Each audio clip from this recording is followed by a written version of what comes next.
नमस्कार, स्वागत है आपका भारत मौसम विज्ञान विभाग के दैनिक मौसम चर्चा में। मैं असीम कुमार मित्रा। आइए आज हम सबसे पहले देखेंगे पूरे देश के लिए जून से सितंबर के दौरान दक्षिण पश्चिम मानसून मौसमी वर्षा कैसी रही।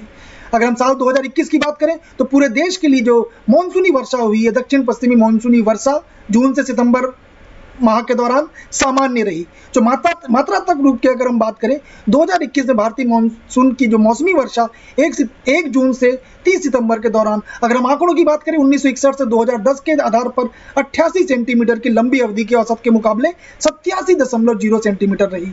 और अगर हम सजाती क्षेत्रों की बात करें, दक्षिण पश्चिमी मानसूनी वर्षा जून से सितंबर के दौरान उत्तर पश्चिम भारत में 96% और मध्य भारत में 104% पर सामान्य रही। अगर मौसमी वर्षा की पूर्वी और पूर्वोत्तर राज्यों की बात करें तो पूर्व और पूर्वोत्तर भारत में 88% में सामान्य से कम और दक्षिण प्रायद्वीप में सामान्य से अधिक 111% रही।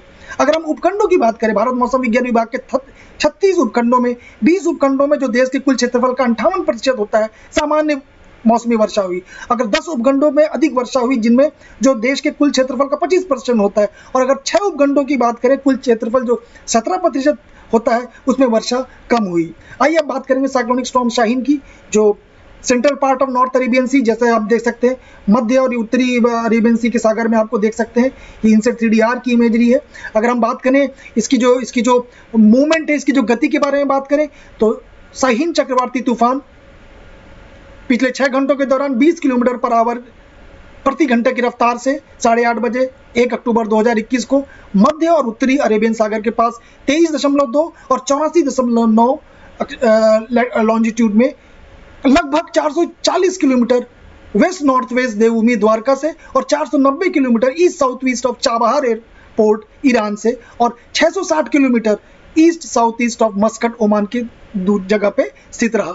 अगर हम इसकी तीव्रता की बात करें, ये आने वाले टाइमों में आने वाले 12 घंटों में ये सीवियर साइक्लोनिक स्टॉर्म का रूप लेने जा रहा है। और इसकी जो अनुसरण करेगा या जो इसकी जो दिशा होगी वो होगी उत्तर और उत्तर पश्चिम किनारों से होता हुआ मकरान कोस्ट जो है, ये मकरान कोस्ट के किनारों से होता हुआ आने वाले 36 घंटों के दौरान ये आगे बढ़ता जाएगा।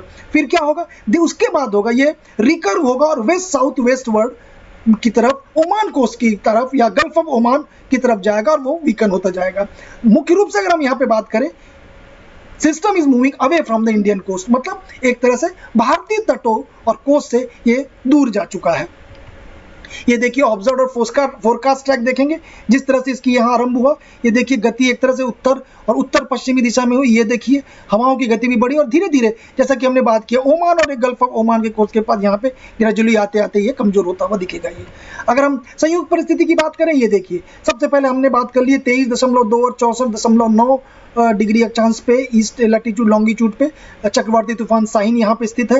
लो प्रेशर एरिया अगर आप बात करें, ये देखिए बिहार के पास और ये पूर्वी उत्तर प्रदेश, यहाँ पे एक कम दबाव का क्षेत्र जो कल एक गहरा कम दबाव का क्षेत्र से थोड़ा सा कमजोर हुआ और कम दबाव के क्षेत्र में ये परिवर्तित हुआ। अगर हम एक तरह से दक्षिण बंगाल की खाड़ी में भी आप एक साइक्लोनिक सर्कुलेशन देख सकते हैं। तो मुख्य रूप से आप देखेंगे जो दक्षिणी प्रायद्वीप है, यहाँ पर भी क्लाउड की स्थिति देखिए, काफी सघन क्लाउड की स्थिति दिख रही। आने वाले समय में आप देखेंगे यहाँ पे रेनफॉल एक्टिविटी बढ़ेगी क्योंकि यहाँ पे एक साइक्लोनिक सर्कुलेशन भी बना हुआ है। आइए देखते हैं पिछले 24 घंटों के दौरान मानसून की क्या गतिविधि रही। ये देखिए, अब बिहार और झारखंड की बात करें गहरे नीले रंगों से दिखाया गया।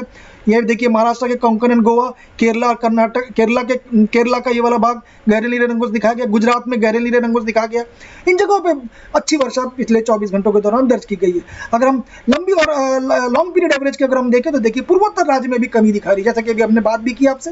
पूर्वोत्तर राज्य में लाल रंगों से दिखाया गया। पिछले 24 घंटों के दौरान यहाँ पे वर्षा, मानसूनी वर्षा काफी कमजोर रही। उसी तरह से अगर हम बात करें महाराष्ट्र के वाले भाग में लाल रंगों से दिखाया गया, मानसूनी वर्षा कुछ कमजोर रही। लेकिन अगर हम बात करें पिछले 24 घंटों के दौरान भारी से भारी वर्षा, वो गैंगटॉक वेस्ट बंगाल, अगर हम बात करें Gangtok West Bengal, Tamil Nadu, Bihar, Jharkhand, south interior Karnataka, यहाँ पे हुआ। अगर भारी वर्षा की बात करें, ये हिमाचल प्रदेश, उत्तराखंड में भी कुछ जगहों पे यहाँ पे देखने को मिला।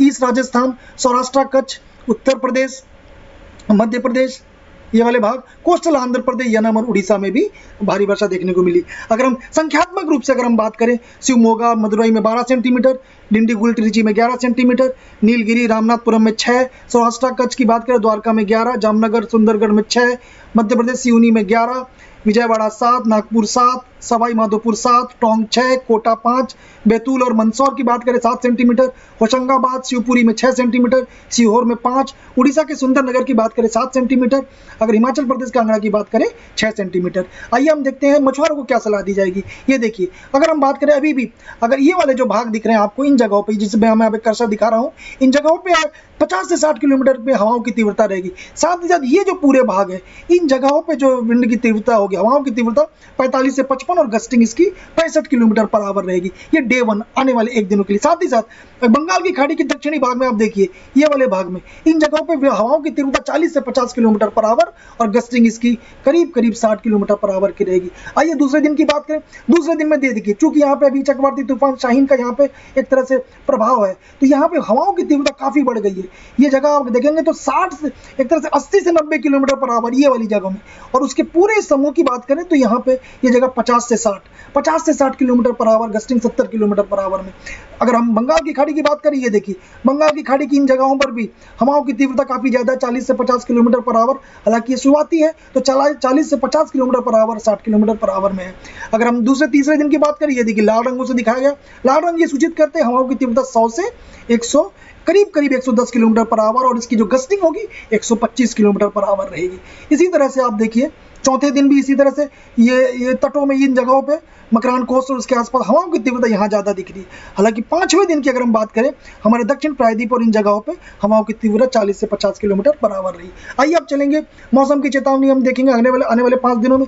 चूंकि हमने एक सर्कुलेशन है, देखिए हम अगर कल तक की बात करें, आने वाले 24 घंटों में अगर बात करें, पूर्वी उत्तर प्रदेश और बिहार में एक तरह से ऑरेंज अलर्ट किया गया। ऑरेंज अलर्ट का मतलब हो रहा है यहाँ पे भारी से भारी वर्षा होने को देखने को मिल सकती है। और अगर शेष भारत की बात करें, यहाँ नीले रंगों से, सॉरी माफ कीजिए, पीले रंगों से दिखाया गया, यहाँ पे जो वर्षा है चिटपुट से भारी वर्षा देखने को मिलेगी। लेकिन दक्षिण प्रायद्वीप की बात करें अगर, यहाँ ये देखिए तमिलनाडु में भारी से भारी वर्षा पहले दिन के लिए हमने पूर्वानुमान है। दूसरे दिन की अगर बात करें, 2 अक्टूबर की बात करें, ये देखिए लाल रंगों से रेड अलर्ट है। एक तरह से अत्यंत भारी वर्षा रिपोर्ट होनी है, ये एक तरह से अत्यंत भारी वर्षा की यहाँ पे संभावना है। 3 तारीख को भी आप तमिलनाडु देखिए, 4, 5 मतलब आने वाले 5 दिन तमिलनाडु और उसके समीपवर्ती जगह की बात करें, जैसे केरला और कर्नाटक के दक्षिण भाग, इन जगहों पे ऑरेंज अलर्ट आपको दिख रहा है। ऑरेंज अलर्ट मतलब भारी से भारी वर्षा, 3, 4, 5 को भारी से भारी वर्षा दक्षिण प्रायद्वीप में देखने को मिल सकती है। मेरा आपसे अनुरोध रहेगा, अगर आप हमारे ऐप डाउनलोड नहीं किए, तुरंत आप हमारे ऐप डाउनलोड करिए। कल एक बार फिर से हम आपके सामने उपस्थित रहेंगे। तब तक के लिए धन्यवाद।